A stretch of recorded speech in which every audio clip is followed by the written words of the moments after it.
symptom of withdrawal.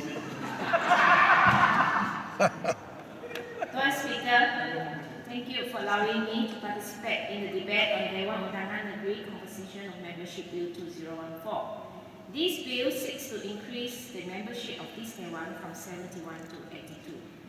Speaker, though my colleagues have said, but I still have to repeat here, the tabling of this bill to have additional 11 seats from the current 71 is perceived as a possible solution to solve the seat allocation problem pertaining to TERAS and UPP, United People's Party. Yeah. Of course, the BN leaders, including yourself, Speaker, are denying this. In my view, it is unjustifiable to have 11 seats increased just for the purpose of pacifying the Parti Rakyat Tenaga Sarawak and United People's Party, which are run by a bunch of unhappy people. I guess honorable member from Ballet would strongly agree with me on this. All right. Such move is not proper and internal conflicts within Barisan Nasional should be dealt internally instead of abusing the system and creating more state seats to accommodate the unhappy parties. No, I only have 7 minutes. Some even told me UPP stand for Unhappy People's Party. But I told them so is not, it's United People's Party. If problem he doesn't want the kid. such means, we would have a delimitation of boundary after an interval of 8 years.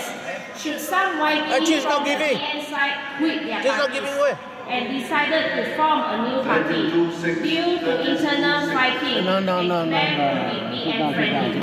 By then, our Keep quiet. No.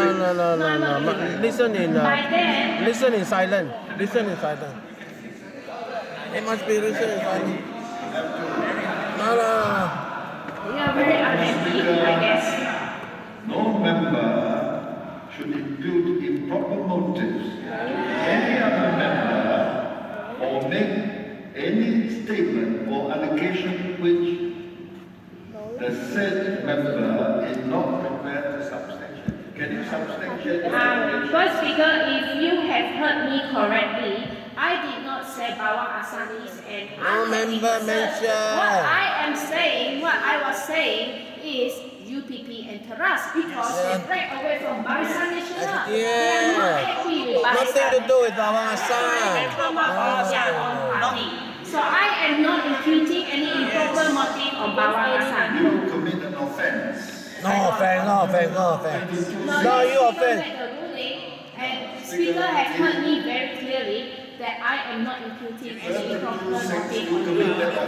Speaker, the other possible reason why Barisan Nasional is so keen in increasing the number of seats is that the Barisan Nasional is trying to use this seats increase exercise as a backdoor solution to cling to power. Why I said so? Knowing and acknowledging the facts that there is very slim chance for Barisan Nasional to win the urban seats, and it is very difficult for the opposition to reach the rural voters. The likelihood is very high, and most of the new seats will be created in the rural areas, as what have been lobbied by many Barisan Nasional, the Adu on the other side of the bench just now. Minta penjelasan. Because rural seats are winnable seats for BN. Minta penjelasan. Oh, minta penjelasan. Jangan banyak. Keep it. Regarding the UPP and 6.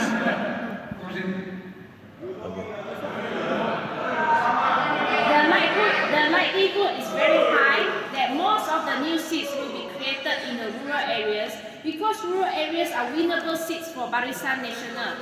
And of course, Barisan Nasional crave for those seats so that it can continue to cling to power.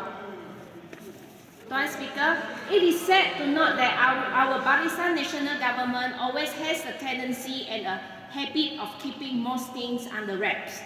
The delimitation exercise is done without making known the exact place of these 11 new seats, where exactly the exercise is going to be carried out. May I know why Barisan Nasional and Election Commission are so secretive in letting the public know where are these 11 new seats? What is there to hide? Tuan Speaker, if the Barisan Nasional government thinks that by having a bigger state legislative, more people's problems could be heard, then there is something very wrong. With a bloated state assembly, means there will be less time for each to speak and be heard, like what we have today now, which I am experiencing it now, that I'm giving 7 minutes only. I verily believe all of us here in this August House had personal experience on this problem, whereby Tuan Speaker limits our speech to 15 minutes only due to time constraint for each sitting on the last 2 days of sitting. Only 3 days are allocated for members to take part in the debate on the Royal Address of TYT as well as for the Annual Supply Bill. Now we have 71 members in this August House, and the time limit imposed by the Speaker for the last 2 days of debate is usually 15 minutes. So in the event the number of members of this Dewan is increased to 82, and taking into consideration that the days of the Dewan sitting are not likely to be increased, I am very sure that the time given for each and every one of us to speak would be further reduced. Perhaps by then we are only given 10 minutes or less each to speak, by which definitely will affect the quality of speeches delivered by honourable members. Tuan Speaker, do you know that many countries in the world kept the number of the lawmakers despite population growth? In the United States, from year 1911 to 2014, the population of the United States has tripled, but the number of representatives, members of the lower house of the US Congress, remains at 435, as it was 113 years ago. In Malaysia, we have 1 MP, Member of Parliament, for every 60,000 votes. Going by the same ratio, looking at countries like India, like just now Nangka was just only mentioned about the numbers of the voters, but he did not tell you that India has kept its number of the elected representative. So going by the same ratio, looking at a country like India, with 740 million voters, India should have a parliament of 11,900 members, but India, Lok Sabha, lower house, which was mentioned by Nangka, has kept its size to 552 members. This clearly shows that a country need not increase lawmakers to match the increase of population or electorate.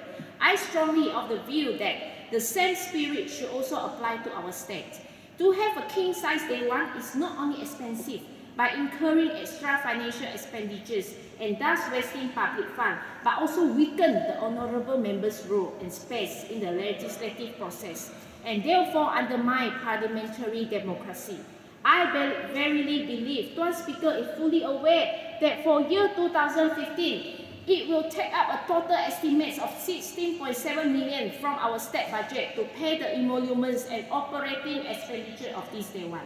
And 16.7 million is not a small amount, and this 16.7 million is not inclusive of the emolument amount of 4.9 million payable to you and your deputy speakers of this Dewan for next year. Tuan Speaker, in conclusion, I opine that unless and until 3 conditions are fulfilled: 1. An in-depth study is carried out to justify the increase of 11 new seats in Sarawak. 2. The areas or exact boundaries for the 11 new seats are to be made known. 3. The necessary adjustment of boundary be carried out to correct the current excessive malapportionment and gerrymandering problem. The number of membership of this Dewan should be maintained at 71. Thank you.